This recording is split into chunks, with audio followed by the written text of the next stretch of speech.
Omwana wange yakozesebwa taata we ba wange. Ng'otya Allah? Wallahi. Osobola okukwata Qur'ani? Gindeetere. Mpa Qur'ani. Nze sisalira mwami wange musango. Naye njogera kituufu. Njogera mazima. Omwana wange yakozesebwa ate ng'amukozesa taata we. Nga ndayira mu linnya lya Allah. Wallahi billah nga nkutte ekitabo ekitukuvu. Musajja yakozesa omwana wange. Era nga nsaba Mungu jjayo amazima. Ekyokulala si ye yasooka okuŋŋamba. Omwana w'omusajja ye yasooka okuŋŋamba. Nti taata? N'omulala owange najja alumirize. Anti wewabaawo nti mufere yabba kino bajjeeyo kwebiraga nti yabba kino. Ndowooza obufere bwendiko kwe kusuza omusajja emyaka 10. Kuba nsi yonna egamba basinga. Ati bagamba naye ebiriwa Faruku yabba kino kiriwa. Kiriwa kye yabba leeta obukakafu obulaga nti yabba. Ibiki byennina buno obuyumba babuzimba abantu. Mbwa Uptop wamusindikira ebifaananyi ne audio ng'ebintu bino byakagwawo. Actually bangambye nkubuuze ebintu ebyo bimanyiiko? Sibimanyiiko naye Uptop y'omumanyi? Mulaba nnyo era mu following nnyo kubanga wamusindikira ebintu. Musajja musiraamu mulaba atya Mungu we. Ate ndowooza musajja mugezi. Masha Allah. Nenga soogera nga koko naye simanyi simu ye sikola kiwabula mulaba ku TikTok. Wallahi. Ye tatandisha mwali mu Uganda. Namugambye amunoonye kubanga nawulidde waliwo omukyalo omu amanyi buli kimu ekinkwatako oba presidential advisor nti ye yamunoonyeza n'amufuna. Ate nga ndaba omukyalo oyo asobola okutuuka kwani ku honorable. Ayinza omumutuusaako so kati bamunoonyeeko. Ndo simanyi. Omwami yali tayagala buvunaanyizibwa. Kubanga era waliyo n'abalala beyagaana okola ki? Okulabirira. Okuweerera. Ne mu mawulire bamutwalayo era. Omwami y'omu? So kati bamukutumye. Kati what are you going to do? Si kumuntuma. Bamunoonye.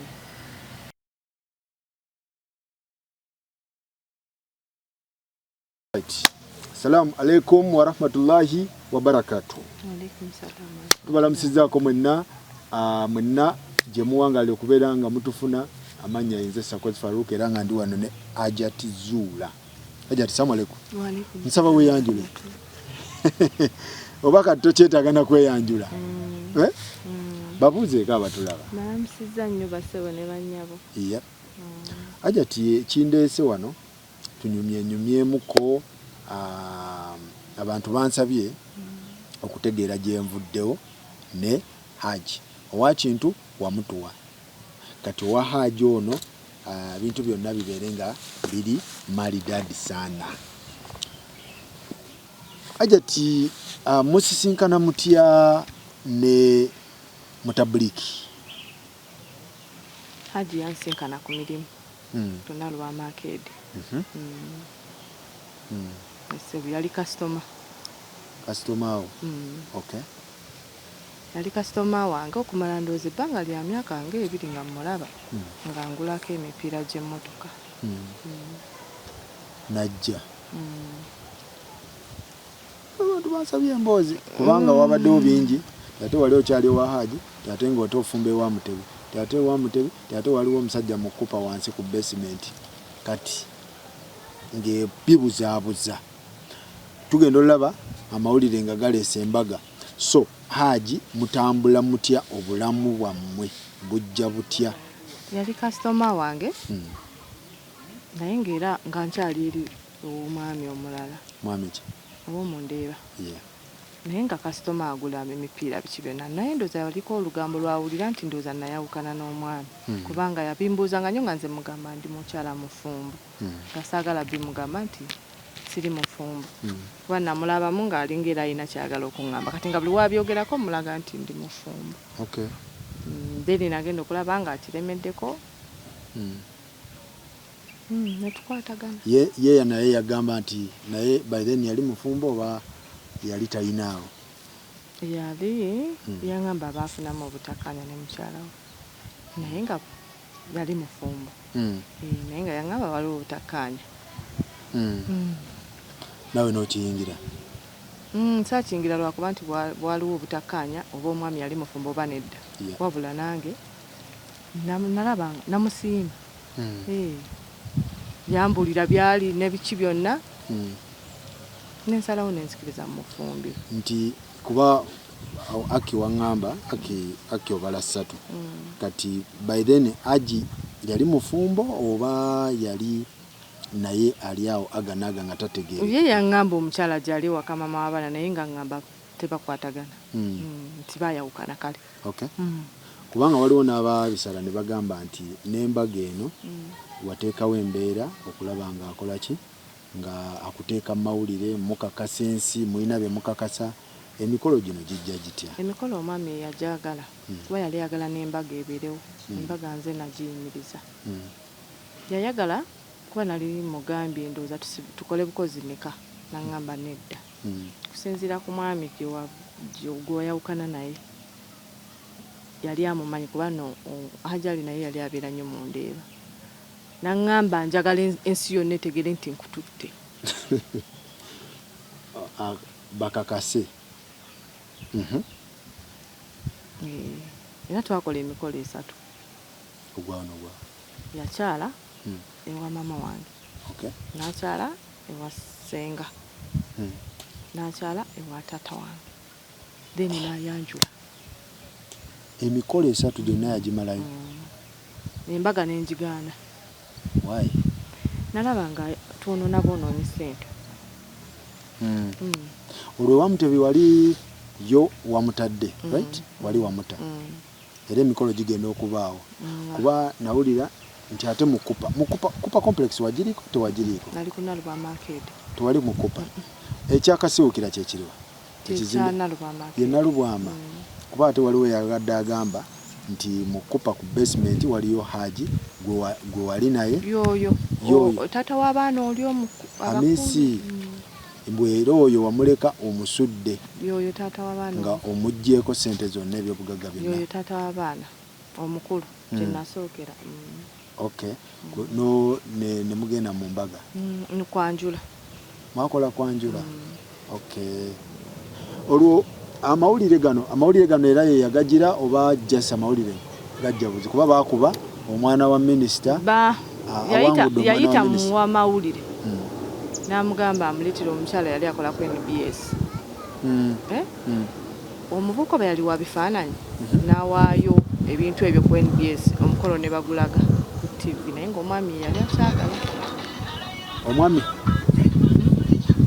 ye yaleeta amawulire omwami yayita mu muvubuka oba yali munnamawulire oba yali mukubi wa bifaananyi n'amugamba genda ndeetera omukyala akola emikolo n'embaga ku NBS then n'amawulire nabiraba ndoza gayita nembukedde yabikubamukko ebukedde bo bagamba nti awangudde simanyi ayanjudde owa minisita ababadde bamugire simanyi bakite ye yabyagala so ekyomwana wa minisita kyo wakyogeddeko nti oli muwala waani nze tata wange omutuufu yafa nensigaza abazadde 2 oyo yali minisita w'Emmengo Hajiba Mweyana ne Seka Sulaiman Ogera era gye mwakolera emikolo ewa Mzeiba Mweyana Entebbe so obulamu bwammwe buzze butambula butya after mikolo okujja eno paka ate nempulira nti aja asula wuwo obulamu bwammwe butambudde butya ne Haji ono abantu tubabuzimbire bategeere gye nvudde wammwe paka kuba nina ne poloti gye nawulira ate waliwo poloti ate Haji gye yatunda ate yaliyo ate obulamu bwajja butambula butya poloti weri wano eri awo bagiteekako n'ekikomera yagitunda yali 10 ku 10 naye ne tubimaliriza kuba nagenda n'endopa tugenda mu kooti yalaba omusango ogenda musinga n'angamba tubijjeyo tubiteeseeko nga nze naye ne maama wange kuba yabingiza maama wange poloti eyo yagitunda nga ndi mukomera baali bansibye ku bya bizinensi. Waliwo omukyala yalinga antuma emipiira gye Dubai. Sente ezo ne zifa bakwata ebintu biki byonna zaali $16 million. Naye omukyala yazizza mu $. Bwe bityo ne bansiba kati ye najja nandaga nti agiwadde manerenda amuwadde sente okukola ki okunzijayo. Enkulaakulana yo ne Hajji entambula yammwe ebadde etya mu byenfuna mu enkolagana? Enkolagana abantu ekifaananyi nga bwe kibadde ekituufu. Enkolagana y'essente nange naye nti Hajji muzze obulamu bwammwe muzze mu buzimba w'emuti paka wano we tuli. Tubadde tutetenkanya obulamu. Hajji si musajja mugagga, nange ni mukazi mwavu, naye nga tubadde tutetenkanya mu mbeera yonna. Si mugagga wadde munene kuba abasinga bagamba Hajji omubba bubbi.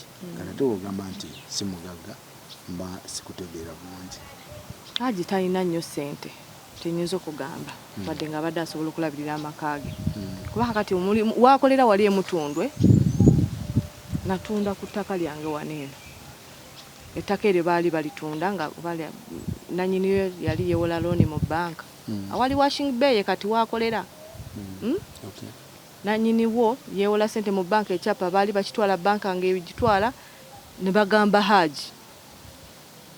Hajji yali akolerawo ng'apangisaawo. Emutundwe. Ye ng'akolerawo yasooka kwokyerawo bimotoka. Ng'eringa garage. Kwe kujja n'aŋŋamba Hajjati omukazi atundawa? Omukyala atundawo wali wenkolera. Banka egenda kutwalawo. Kubanga mutabani we yagenda ne yeewola ssente biki byonna. N'aŋŋamba tunoonye ssente tuzinoonyeza tutya. Nandiyagadde okuggulawo ne tewali ssente. N'agenda ewaabwe ye mukono n'atundayo poloti. Nange nenzija wano ne ntundako poloti ku lino ettaka lyange. Nga tuteeseza nti ettaka tugenda ligula babiri. Then oluvannyuma ne ndaba nga biri ayagala biwandiisa mu manya ge kati ne mugamba it's okay. Biwandiise gwe nannyini poloti gw'oŋŋambye gwe ojagala it's okay ettaka gwe oba oligula. Ssente zange ojja zikola ki? Ojja zinziriza. Twajja bulungi wano ne mikwano gye. Omuguzi yali waali ng'atuwa ssente nga tugenda ng'agula ttaka. Kati kyekyo kyenyinza okugamba nti mbadde nga mwongerako. Kusinziira ku bye namusanga nabyo. Nze namusanga na Bulenga, maka ge Bulenga ne wane emutundu. Ebifo ebibiri abiguze tuli ffenna. Ekyawa ne kyawa? Kyabadde azimbiramu nze amaka gange agakkalina akiguze tuli ffenna. Naawe wenkugamba waakolera. Emutundu. Ebintu byalina Hajji. Tewali birala. N'emmotoka gye balaga kati V8 juzi nakwata omupangisa w'emutundu yampa omwaka mulamba kuba ennyumba ya $1.5 ssente ze yampa za mwaka nenzimuweereza e Sudan n'atopingako n'agula eyo emmotoka gy'ayina. Kati simanyi bya bugagga birala Hajji by'ayina bye bamugagga. Tabadde mugagga just lwakuba nti abadde musajja alabirira amaka ge. Alabirira amaka ge. Abadde n'obuvunaanyizibwa. Kati ate byempulira nti ate waneeno bw'ate ne wano abadde alina contribution ku bino ebintu bya wano. Kijja kitya? Ebyange bibadde byange. Era nga tateeka kwadde 10. Ekyokulala nga njagala muwa chance anzimbire. Akuzimbire? Amaka agage anteeke mugage. Kati nga tesobola muzimbya gange. Era ngamba nga gw'olina okunkwatako. Gw'olina nga bw'otetenkanya ebibyo nange bw'oba otetenkanya nkwatiraako. Nkwatiraako. Oli wuwo nina okugulira poloti nina okuzimbira kati nange nenkola ki ne muyamba. Nze yansanga newola ssente mu Finance Trust Bank nga be bambeererawo. Awo wennyini wenkugamba we yatunda waliwo ekiyumba ky'enkoko nga nnundiramu enkoko nina amagi gange. Okitegeera? Ebifaananyi fayiro yange Barclays Bank ejjudde okuva ku nnyumba esooka ya wansi buli be bampola nga nze nkola ki? Ozaayo. Nzizaayo Finance Trust Bank. Era mbeebaza. Babanaba bandabye. Babadde bazadde bange. Liba tekirizibwa naye munaye nze nakikola sina kyakola. Ekitegeeza ku bintu bye byawano. Era nange ne mutwala mu Barclays Bank mugundi mu Finance Trust Bank. Nze namutwalayo. Okola ki? Ne bamuwala ssente. Ssente za kyata. Zabadde akozesa emirimu gye na biki byonna.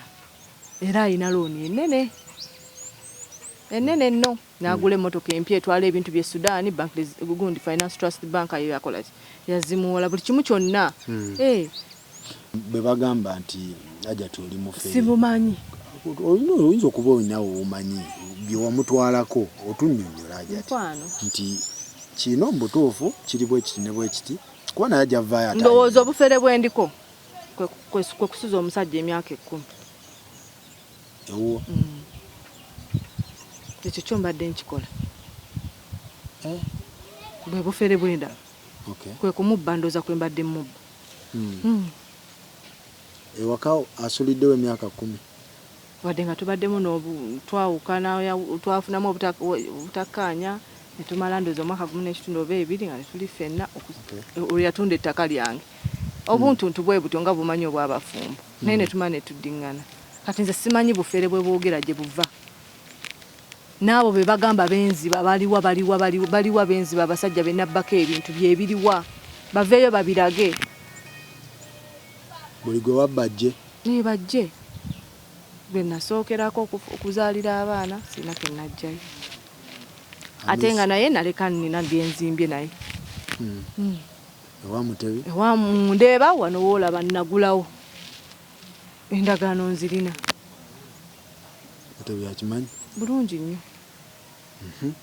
kati amulala yaani ekitegeeza gwe wakatambulira mu basajja basatu era benzaddemu abaana bange tolinayo mulala sirina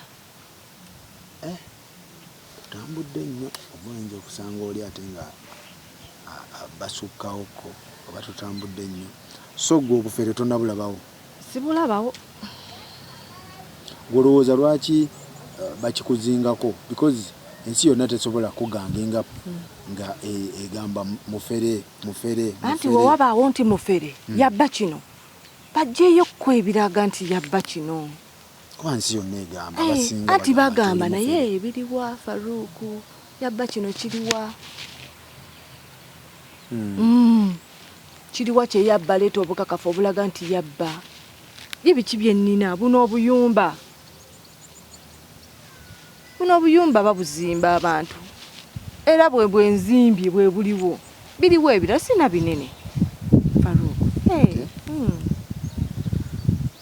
anaaye ekiri awo ekiri kati kyetuliko kyekyo ekya Haji okukola kwammwe mu arcades mu haso kubadde kutya kuba nawulira waliko ne mu kikuubo Mukikuubo nakolerayo ab'omu kikuubo bankubidde ne bangamba oyo omukazi tumumanyisa kozi gwe waleese nakolerayo kolwaga mu mipiira empiira nawangalirayo ebbanga ddene omupiira ku Nalubamba teka konteina yange nenjeta nenjitikula nenkitundirako n'abantu abalala bwe bityo naye nemmala ekyanzija ku mipiira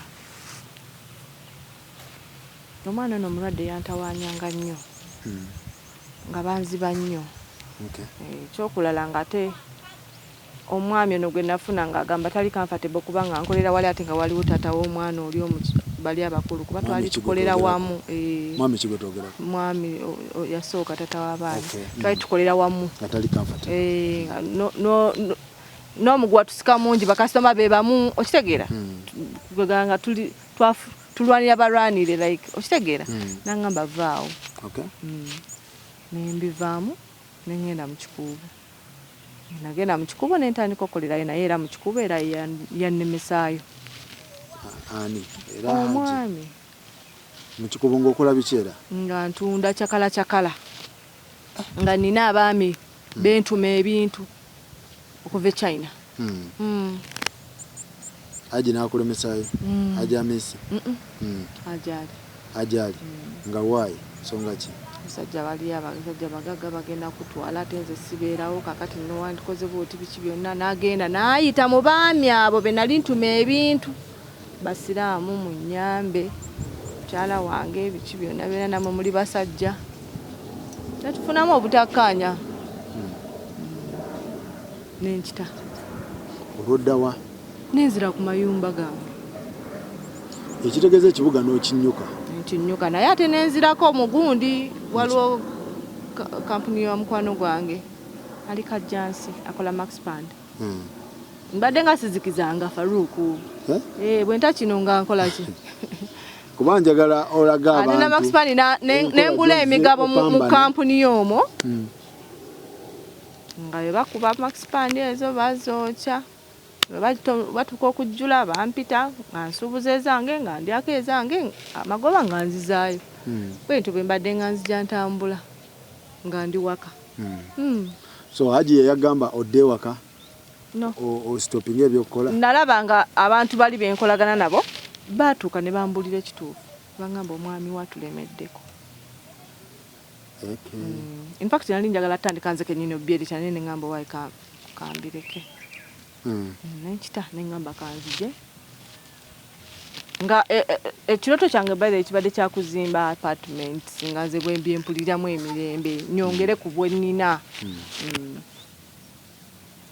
ne bana abaana abalwadde olunsi bakutawanyiza olunsi oli mulago mwezi mulamba oli eyo olunsi weeks 2 ekitegeera like ne ngamba kasente kankateeke wamu mu kuzimba kuba waliwo neyagambye nti waliwo ekigurupu ekikupangira abasajja kati kye kikugira okujja ku traka nekikujja ku mulamwa Haji n'omwera omuteeka ku pressure zino mbolina abasajja be bakupangira.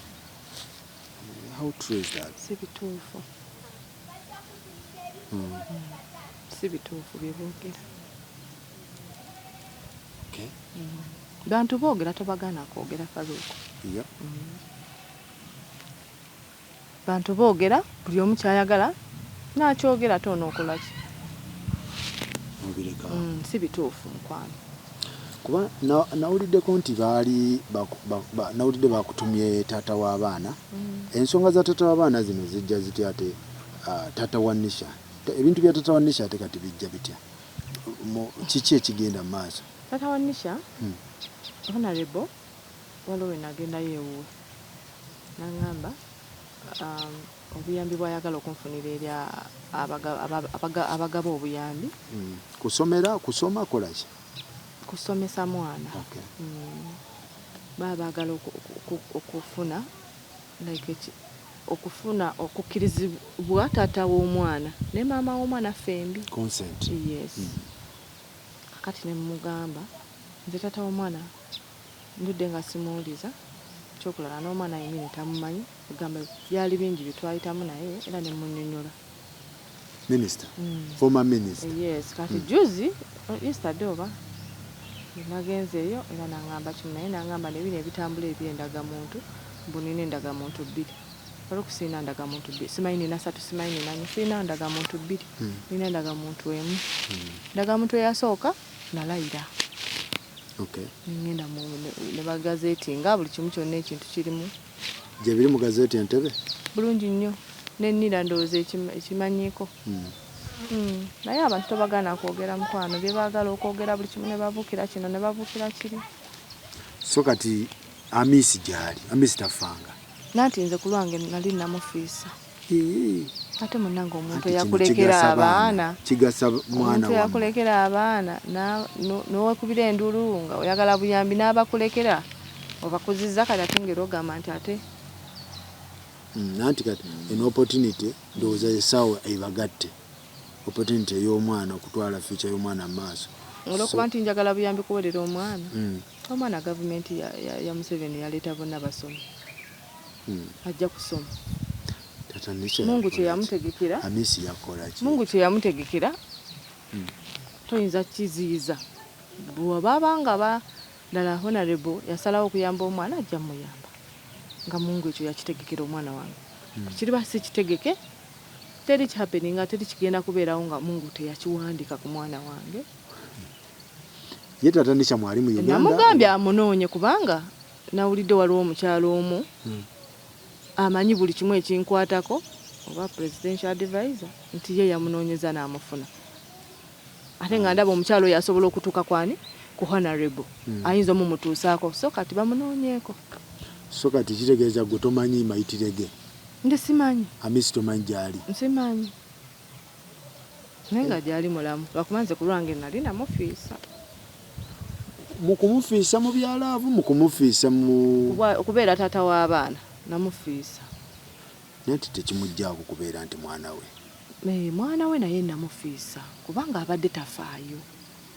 For how many years? Omwana nkugambe tamanyi taata we. Nisha talabanga ku mwana taata we. Nisha yatayagala oba gwe yateeka. Nagezaako okwagala okulaba nti bakwasaganya naye nga buli nga bakyali bato ne bigaana. Why? Ndo simanyi. Omwami yali tayagala buvunaanyizibwa. Kubanga era waliyo n'abalala beyagaana okola ki? Okulabirira. Okuweerera ne mu mawulire bamutwalayo era. Omwami y'omu. Kati omwami ye obuvunaanyizibwa nga tabwagalira ddala. Kati bw'oba okola oteera nasirikirayo busirikizi ne ngamba weka mu ofiisi. Tegeeza kati Amiisi tosobola muwe ate sinnamulabako nga complaininga. Oba yakusaba ku baana n'obalemera. Yankubirako. Okay. Nga amaze okulaba bino. Nangamba lwaki tewaŋŋamba bikola ki? Bigenda maaso. Namuddamu bubi. Nga ye taata emyaka egyo gyonna abadde nga wa. For how many years? 14, 10? Ndowooza navayo ng'omwana aba wa mwaka gumu n'ekitundu ebiri. 1 year? Tamulabangako? Okulekera awo mulaba kubanga mu kunoba nanoba omwana oyo wa myezi emeka weyankuba. Omwana oyo yali wa myezi oba ena oba emeka naye ate n'asigala ng'ajja abalaba anoonya mukyala komawo biki. Kati n'alekera awo era ono omwana ogenda okugamba nti ategeera tamanyi taata we tamulabangako. Nisha talabanga ku taata. In fact abadde nga alaba Haji Mutebi ng'amanyi nti ye taata we. Ya Rabbi. Kuba ye Haji Mutebi mbadde nga mbateeka mu motoka ne mbavuga. Haji Mutebi ng'amanyi okunkubira bandeetera balabe. Ne mbatwala wali ku galaji n'abalaba oluusi ayagala kulaba ono omwana omulwadde Swidiiki. Era Nisha ng'amanyi. So kati bamukutumye kati what are you going to do? Si kumuntuma bamunoonya. Bongabo. Ye ky'olugamba bino ebigenda maaso tabiraba. Aveeyo nga taata w'omwana yeetwale gye bamwagala. Tewali agenda musiba nze saagala namusibisa ye nga musibisa ki. Ate simuvunaana. Kyali neglect. Anti ayinza okutyayo nga bayinza omukwata. Era bye byanzijayo ku mawulire. Tovangayo? Omwana wange baamukwata babadde nga omusajja yakozesa omwana wange nenvaayo nenjogera ensi nembabuulira bannaye naye kati ebintu byonna byefuulidde nze. Ndowooza omusango gwe nakola kuvaayo kwogera. Kuvaayo kwogera kubanga bonna bagamba lwaki teyasirikirayo lwaki ffenna abakazi bitutuukako ffenna bibeerayo mu nju lwaki baddidde omusango gw'omwana wange oguli mu kkooti like ekiriwo omwana wange yakwatibwa batunuulidde bino omukazi mufeere omukazi biki yes munjajinge nga bwe mwagala munsalira omusango naye ate omwana wange ye nga temumwogerako. Si kikulu ekitegeeza okubanga omwana wange abadde akabasanyizibwa. Uganda government abakyala muveeyo ku mwana wange mutunuulire eky'omwana nze omuyaayo omufere ebyange mubiteeke emabbali. Musooke mumalirize omwana nze mulinzirira olulala munnangira obufere munkole biki byonna byonna. Okyayimiridde ku nsonga nti omwana wo bamukozesa. Omwana wange abadde akozesebwa taata we. Obujulizi obulina Hajjati Weebuli. Kubanga ebintu kati we byatuuse abalala bagamba nti omwana alaka yagirira eyo byali birala si taata. Omwana wange yakozesebwa taata we ba wange. Ng'otya Allah. Wallahi. Osobola okukwata Qur'ani. Gindeetere. Kuba abantu abasinga Hajjati bakubagana empawa bagamba bannaye. Gindeetere. Nze kati kankubire kuno ku duniya sina gwe ntya mbawa bw'ekitiibwa naye ntya Mungu wange kubanga simanyi saawa yonna ngenda. Bandeetere Qur'an lwakuba nti mbadde saagala nnyo kuyingirira bya kooti but let them bring the Qur'an. Nze ntuse emyaka egy'okufa omuntu kasito okula. Wakwata ku kaba wagikwatako. Ne Qur'an bagireete. Mweziri mu nnyumba bazireete. Olayire nti Haji ye yakwata omwana we. kubanga issue eno eri sensitive. Neewuunya Faruku, neewuunya batunuulidde bufere oba bufere nina biki ya Rabbi, biki bye nnina ebiraga obufere byange bye mbadde nziba, buno obuyumba bye mbadde nziba, batunuulidde ebyo bavudde ku mwana wange. Wajje tulaga Faruku, ddala wanaabayo omuntu omulala okuvaayo ng'ayagala buyambi ng'atuuse mu kizibu ng'ekyo. Akyala bagenda kutandika kutya, bagambe olaba oli bamuyisa bwe bati ate nange nveeyo. Olina kubira essimu nagamba waliko ki, ovaayo otya mu mawulire n'oyogera ekigambo ng'ekyo, abantu basirikira ebintu kikibadde nga tekintuukangako era nga sikimanyi nti kisobola okwapeninga ku mwana wange. Bulijjo abasajja baagala abasisita b'abantu ne baagala abakozi, ebyo twali twabimanyira, naye eky'omwana ate omuto bw'atyo. Hajjati ekigambo ekyo kinene. Naye bino ebyobufere byaki yabba gundi ne bibikkirira ekiriwo ekituufu. N'owulira nga bali mu muntu eyakola ekintu bamuwolereza.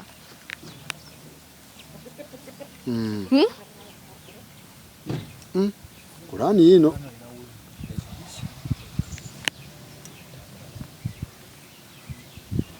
Hajjati okkiriza nti omusajja yamukozesa ddala. Mpa Quran.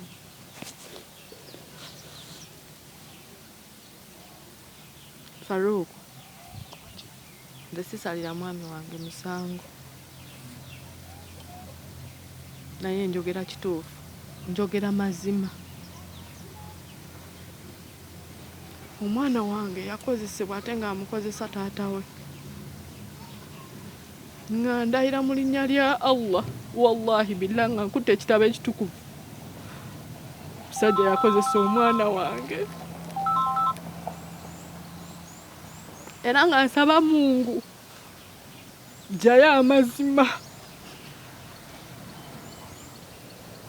mu nsonga eno. Ngenda kuyimirira omu nsigale bw'omu naye nga ndi ku mazima. Era basaba Allah owa abantu okumanya ekituufu, kyensaba mu nsonga eno. Naye bannange ebintu kati we bituuse buli omu yeesalirewo kati. Ebintu bitabukidde ddala kubanga Mungu yekka kati yamanya ekituufu. Haji Bosa tukutumiddeko awe Seattle, Hajjati Sauba tukutumiddeko, buli omu agumye munne, embeera bwetyo bweri. Omukyalo ono yagendako e Makka, omukyalo ono yakwatako Kaaba, tanywa walagi, tanywa mwenge. Musuubira okuba nga byayogera ali soba. Kati ye agamba ti keesi ye eri ku bikukujju bw'ogamba. So Hajjati kantwala ebigambo by'oyogedde kuba kino ekitabo tebakizannyiramu. Faruku nkoze ekyo kuba manyi ssaawa yonna nze nfa. Ate ofaaki? Ssaawa yonna ngenda wa Mungu agenda kunnamula.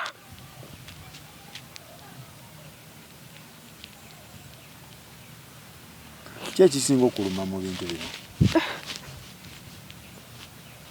Bulumi bw'omwana wange nengatako obw'okuba nga abantu banjajenga nebaloka ensonga gye naleeta ne bagiza ku nze nga bwe ndi omufere.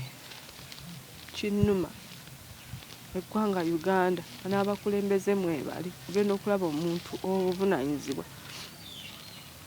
ng'avaayo ng'agamba nti ngenda kwolereza gundi teyakikola. Kinnuma basooke banoonya amazima, bave ku bufere bwange, bave ku bufere bwange, bave ku bubbi bwange, bave ku byaki byonna bye banjogeddeko, bave ku bwamalaaya bwange, badde ku nsonga y'omwana wange. Tyanti bagamba mbu wamuteeka mu kabadi, mbu yava wano ate n'omusindikira message n'omugamba nti wakutte omwana wange. Abantu babuuza nti omuntu gwe wasuze naye lwaki tewamu otoyinza sula na muntu mu buliri nga omwami yasiiba wano ku Sande ku Mande ku makya n'agenda. Omwana we eyambuulira okutandika obitegeera yakomawo ku ssomero nga bamugobye ku Mande sawa zaalinga 5 kitundu. Omwana kwe kutandika okuŋŋamba ebyo ebintu. Nange kye nakola naweererezaawo omwami message ne video zenkutte ki kitegeera nga mugamba jangu biki ebiri waka jangu togere sister waaliwa netandika okubira Hajjati essimu okitegeera. Nalaba tekimalidde nenziruka ku poliisi nga mmaze okukebera omwana wange. Okay. Yenna ng'omulaba nga tali okay. So mwasula mu nnyumba nga totegedde. Kasina kye mmanyi. Kuba oli yabadde ngamba omukyala yenna kasa wawulira amawulire nti bakutte omwana toyinza funa tulo n'osula mu nnyumba. Nakitegeera ku Mande ng'omwami akedde genda.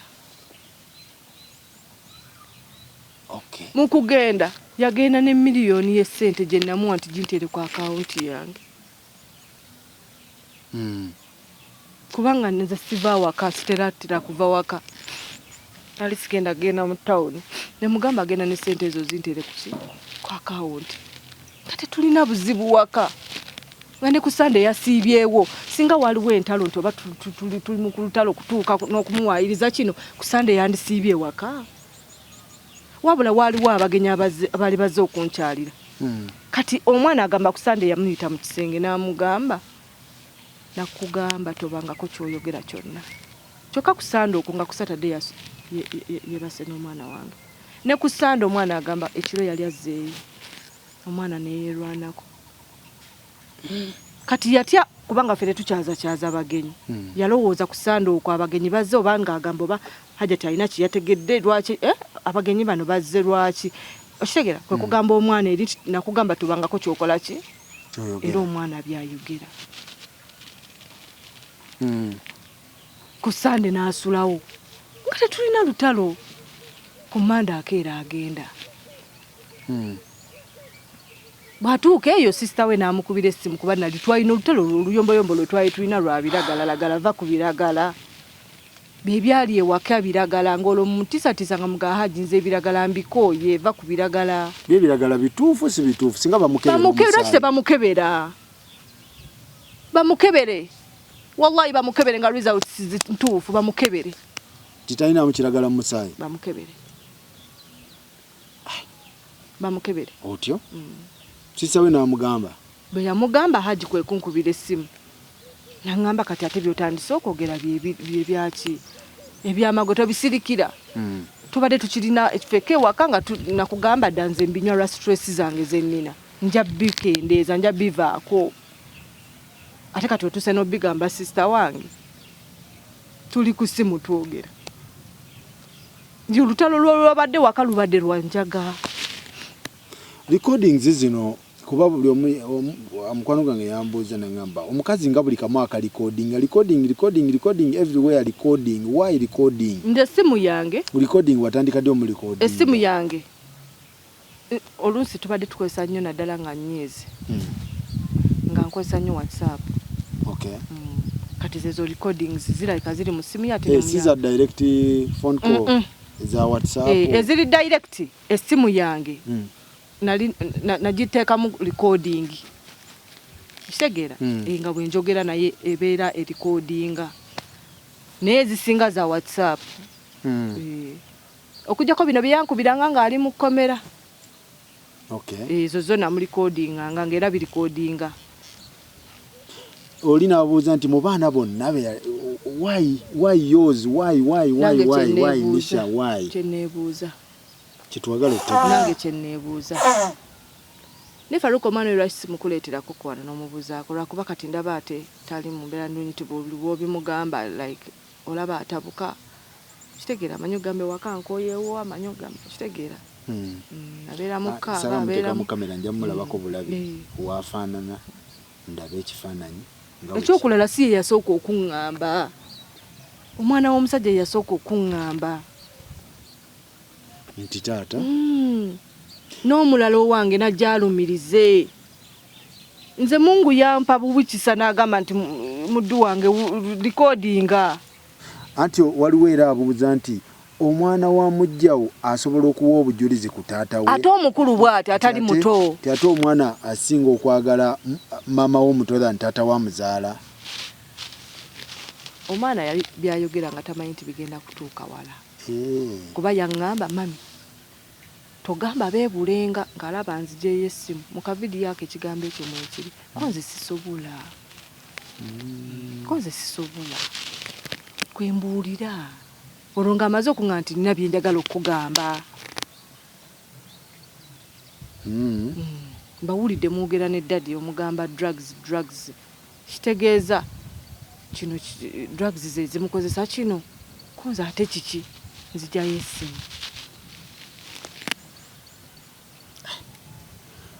ebintu bino bannaawe byatuuseyo byaziwalidde kubanga ate omuzadde ate agamba atya n'asacrificinga omwana we n'amuwayo nti baamukwata n'amuwayo mawulire kati ate nakyo eyo ango wogitunulamu olabira ddala nga ate kiri wala nnyo ku ntegeera yange kiri wala nnyo nti nkwate omwana wange muteekeyo muswaze tibaamukwata ti taata we olw'okuba njagala kubba bintu eyo ango nanga nti nsumbuwa nze nga nze naye bisoboka naye kunze ndaba entegeera eyo eri wala ate n'ogamba ate okugabana kuno ate kwajja kutya ate tugire kankuweeyo abiri simanyi okiveemu kuba abasinga bagamba nti ebintu byammwe byali byakugabana tugabane nkiveemu why pressure yaliwo omwami kye yali asaba n'abooluganda b'omusajja tugatte Hajjati ebintu bikome eno wansi Hajjati aganye balumbye abooluganda lwange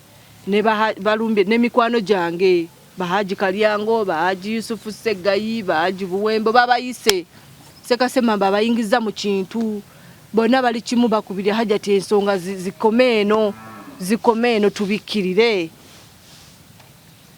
kyaganirawa mbigana twajirayo tune tugenda manyawa odi Kampala batugattulule biki mwagezaako genda mu bakulu Old Kampala Maseeka babiyingiremu ebintu byammwe nga tebinasajjuka twayawukanako emabega nengendayo oluvannyuma lw'omwami oyo okutunda ettaka lyange nengenda ne batutuuza ne bamuyita nze nga nsaba mutalaka omukyala abeera yeeyambulula yes n'agaana okusayininga ye empapula Old Kampala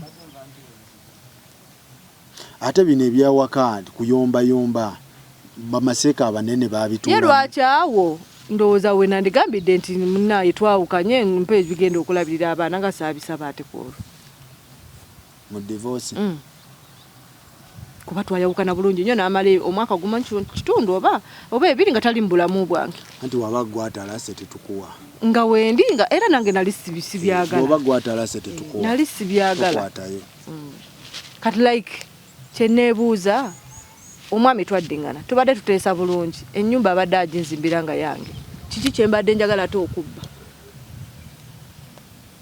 nkubulidde olunaku lwe yasemba okusula ewaka lwali lwa Sande kuba wandingambye nti wabaddewo olutalo ewaka lw'amaanyi nga n'amaka omusajja yagakulekamu n'oyiyawo ebiboozibozi omutwaleko emmaali oba biki byonna naye omwami tubadde wamu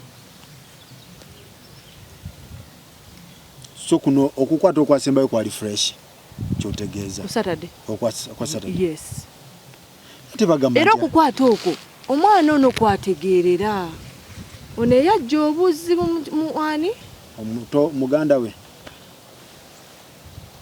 Wahaji ate bagamba nti okukwata kwe kwali kukadde okukadde yasooka n'amukwata emirundi ebiri tukyabera mu nnyumba wali eri wansi bwe yamukozesa egyo emirundi ebiri n'agenda e Sudaani n'alwayo mu kkomawo yatusanga tuyingidde ennyumba ya waggulu kitegera nze ate ebiseera byange ebisinga ebintu byange mbikola oyo omwami abadde nga taliiwo bwekuba kuzimba nga nina kyenzimba nkizimba obulunsi ntetenkanya nga taliiwo kubanga oluusi abadde nga anziza mu birala bwakulaba ng'olina akasente nga nti ate kampole kanzize mu bino okitegeera kati nga nkukuta bukukusa oluusi era ebiseera ebisinga ebintu byange mbadde nga mbikola takimanyi atuuka butuusi n'alaba nga ate kino nkikoze. Bagamba mbu abaana omwana we bamutwala mu kasenge abasawo baalaba bikadde nti omwana abadde yeegadanga tebibadde fresh yali yatandika dde omumukozesa yali yatandika dde omumukozesa. So omwana ye binasobola biwaako obujulizi ate oba yabyogera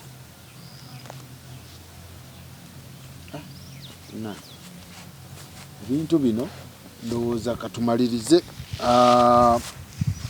ewa Nakiwala nabalabyeyo naye mukulike eyo mwabadde mugenze kukola ki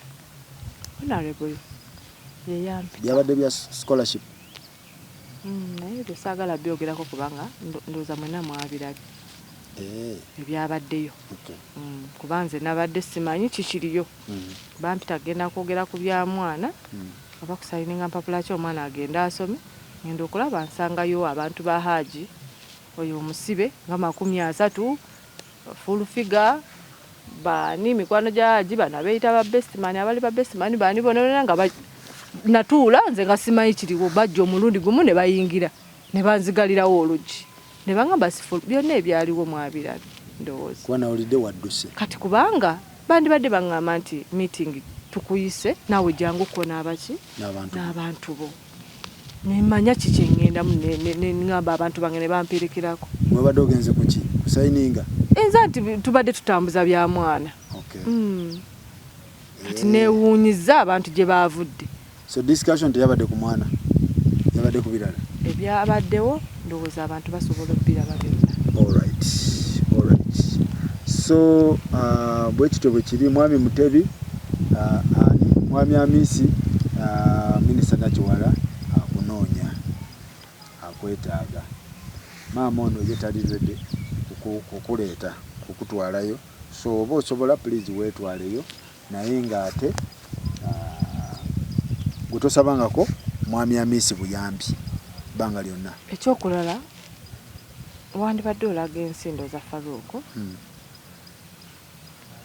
gundi eneraga nti ebintu endagamuntu gye nnina emu endala eri nagisazaamu ebintu byagenda mu gazeeti ebintu bye nayita mu process gye nayitamu okuteekako erinnya liri lye baŋŋamba eriri ku ndagamuntu nina endagamuntu emu sirina 3 nga nnya bwe bagenda bakola ki boogera Registration of Documents Act by this day walayira Nakisuyi Zula Kazibwe resident of Mutundwe Lubaga Division Kampala District hereby renounce and abandon the use of the said former name Mizirwa Zula Nakisuyi diri mu gazeti so kati kano tujja kateekayo yeno gundi gye biri entebe mu gazeti of course nenira kati abantu oboogera nga tebalina bukakafu n'omala googera ekintu no banange nkubira omulanga badde ku nsonga yange nkubira omulanga buli gwe kikwatako era nzizeemu okukuba omulanga bannayuganda ensonga gye naleeta mu ddiiro si ya buyaye bwange si ya bufere wabula ya mwana wange. Abamu bakuyita divo simanyi ivo simanyi devo alhamdulillah gwekyoliko mwana ensonga z'omwana we zivaawo then tudde ku byaki byekifere lwe naaba babyagala gwekyogamba ate abo bwe wafera tebannavaayo gwekyo naawe kyobuuza singa banajja nti gundi yanziba ettaka gundi yanziba ennyumba gundi yanziba ki nja kuwoza essaawa zino tebannajja kikyoyagala kati kikyoyagala nze njagala justice njagala bwenkanya mu musango guno njagala omwana nga afuna obwenkanya omwana emyaka 14 Faruku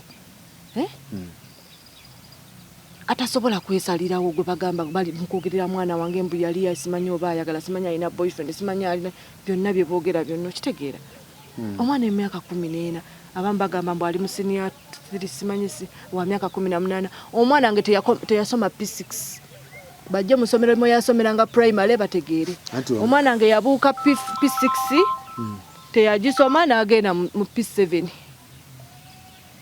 n'asoma P7 okay n'agenda n'asoma senior 1 kati ali mu senior 2 alina emyaka 14 omwana nge tafulumangako ggwanga omwana nge tatambulangako omwana nge tayitangako wadde ku airport wadde okulinya basi okutuuka Embaale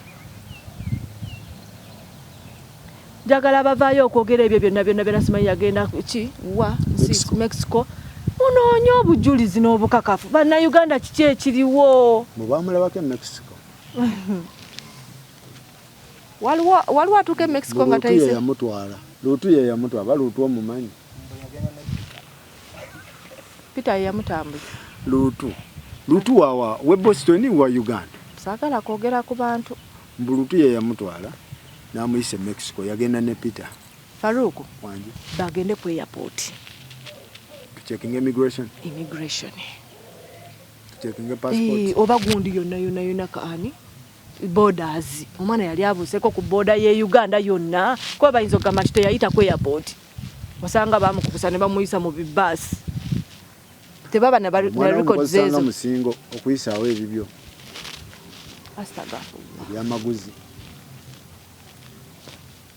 era waliwo yali ready okujja mu kooti omukyala bajje Faruku akulumiriza bajje kyemunnanga bakyala bannange buli mukyala tekinamutuukako ekyokubanga omwana bamukabasanya naye gwe kirituukako alitegeera nti ddala omukazi oli bwe yali avaayo okwogera ku nsonga eyo bwe buno obulumi bwe yali ayitamu si kibasabira kuba kibi era Mungu akibakingirize kuba nze mmanyi kyempitamu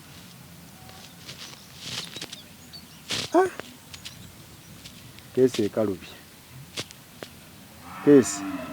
ekalubye kuba nawulidde baagala kujjako DNA omwana oyo bawuwo wendi bw'omwana oyo weetaaga kujjako DNA wendi Faruku bajje nzijjeko netegeera nti kati ebintu omwana nawulidde waliwo agamba presidential advisor amanya agali mu passport nawandisaamu taata w'omwana nti kazibwe okitegeera birth certificate mbikulage Faruku nze abaana bange bonna balina passport kuba bakinokoddeyo omwana buli mwana wange okujjako n'omuto nteekako birth certificate za kazibwe yaani oyo kati mbadde kyenjagala olipa ku baana sooka olindeko sooka osomere abantu ebiri mu passport ate era bwekiba kisoboka obibateereyo passport etukkirizibwa kola this is a private document surname Kintu given name Anisha Ugandan kati genda ku gundi leeta nkulage birth certificate y'omwana wange yiyo kibasomere n'omwaka gwe yazaalibwamu Nsambya hospital esebo gye namuzaalira Kintu Anisha ye Kintu Anisha mwena ne tumuyita Anisha okay. Full name Kintu mama erinnya ye Nakisuyi Zula Kazibwe father's name father Ugandan father's name eriwa nationality Kintu Hamisi Kintu Hamisi kiddiremu abantu full name of father Kintu Hamisi surname y'omwana Anisha full name mother Nakisuyi Zula Kazibwe masomero omwana yazaalibwa omwaka yazaalibwa 10 ku ssaawa 4 n'eddakiika 2 ez'okumakya. Bagende ensabya gye nazaalira omwana. Nga 9 April 2010 ku ssaawa 4 zaali zakayitako eddakiika ago obudde nga bwakumakya ensambya mu ddwaliro Anisha n'ajja ku nsi eno mwaka gwa 2010 balamu paka 2024 obeera ku myaka emeka. Nsaba Mungu alungamye edduniya, nsaba Mungu atulungamye ffenna. Eyo nnira. N'ensonga mpozi gye mbadde neerabidde eya Uptop. Mbu Uptop wamusindikira ebifaananyi ne audio ng'ebintu bino byakagwawo. Actually baŋŋambye nkubuuze ebintu ebyo bimanyiiko? Sibimanyiiko naye Uptop y'omumanyi? Mulaba nnyo era mu following nnyo kubanga wamusindikira ebintu. Musajja musiraamu mulaba atya Mungu we ate ndowooza musajja mugezi masha Allah naye nga soogerangako ko naye simanyi simu ye sikola kiwabula mulaba ku TikTok. Wallahi mbu reference y'omusango agirina muganda wange. Waliwo muganda wange Hajjati ali Seattle yaŋŋambye buuza Hajjati ebintu ebya Uptop abyogerako ki? Reference y'omusango ayinza okuba agirina nti wamuwa obukakafu. Anti simanyi oba yagijjawo kubanga ebintu ebyo bibadde bitambula. Reference y'omusango biki byonna okitegeera nyinza okuba nina gwe nagiweereza mukwano gwange naye nga ye ng'omuntu bambi mulaba ku social media kuno toyogerangako naye? Wallahi bambi nedda soogerangako naye. Soogerangako naye. Alright. Gwe yawa aje oba ye yakuwa emmotoka? Emmotoka gy'ozoyogerako za mirundi ebiri. Waliwo gye nawulidde nti yampa amahale. Ey'amahale eyo wagikiri yalinze. Okay. Waliwo endala? Endala Haji yajja n'aŋŋamba waliwo omukwano gwe court bailiff bamuyita Muhammadi. Erinnya eddala ndyerabidde liri ku mpapula zange. N'aŋŋamba alina emmotoka gy'atunda. Abakooti bagitunda ndowooza oba oli omusango gwagenda gutya simanyi biki emmotoka ze batundira ku kooti. Kati n'aŋŋamba mukwano gwange yaŋŋambye waliwo emmotoka gye batunda te ssente ntono. Olwo sinabagula eno gye nnina. N'aŋŋamba wandire ssente neŋŋenda n'engikola ki n'engikugulira. Ne mubuuza ssente mmeka? N'aŋŋamba miliyoni 16. Nalinawo miliyoni 10 n'enzimuwa. Oluvannyuma n'abeera nga ŋŋamba nti kooti ekya processing empapula zaayo simanyi biki tebinaba kuggwa naye binaatera.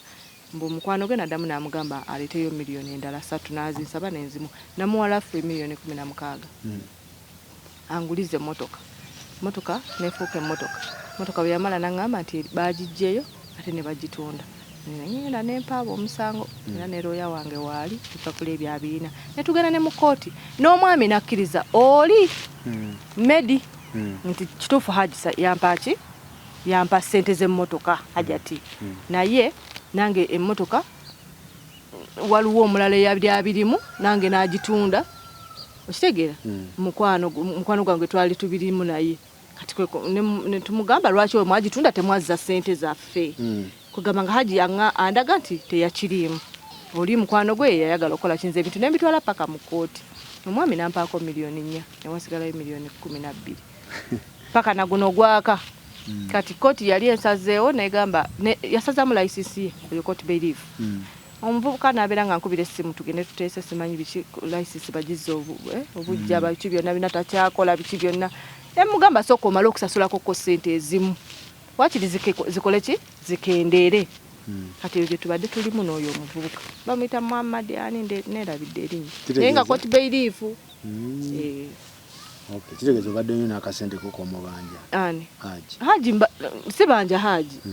Ye mukwano gwe kuba mukwano gwe yakkiriza omusango. Okay. Alright. So banayi mutusaasire tukome wano tulabagane ndowooza next time ebintu bwe bito ebiri ebyo. Eyo no. Alaikum salaam. Ndowooza tetugenda kusukkawo wano. Bwetyo bwe tubadde bannange ensonga bwe zityo. Mwageze mu kooti? Tuli mu kooti sebo. Muli mu kooti. ebisigadde byonna bya kooti kati. Alright. So tetugenda kusukkawo bannange, embeera bwetyo bweri, ensonga bwezityo bwe ziri. Oli wa ddembe ozitaputa nga nawe wooziraba, buli omu alina right eyo okubiraba nga waabiraba, please. Era togamba munno nyambaako bindabire. Kati buli omu biteeke ku sowaani yo, wuliriza ng'obyetemeretemeremu. Togamba munno nti Ahmed Siyato nyambaako, Haji Kamoga nyambaako onterereze mu nsonga zino, Bakaluba nyambaako ntemeretemeremu. Kati bino tebiriiko nyambaako ntemeretemeremu. Mwenna osobola okwetemeramu nga ggwe n'obitaganjula, no multiplyinga, no minusinga, no gabiza, no addinga, ofuna ansayo nga ggwe. So kakati bwe tutyo bwe tutambudde baganda baffe, tetugenda kusukkawo, tubatumiddeko mwenna abatu followinga embeera bweto bweri, abali Netherlands, abali mu America awo, abali mwenna UK tubatumiddeko, abe China, Hong Kong, Uganda, mwenna Nairobi, Mexico tubatumiddeko bannaye, si mu bubi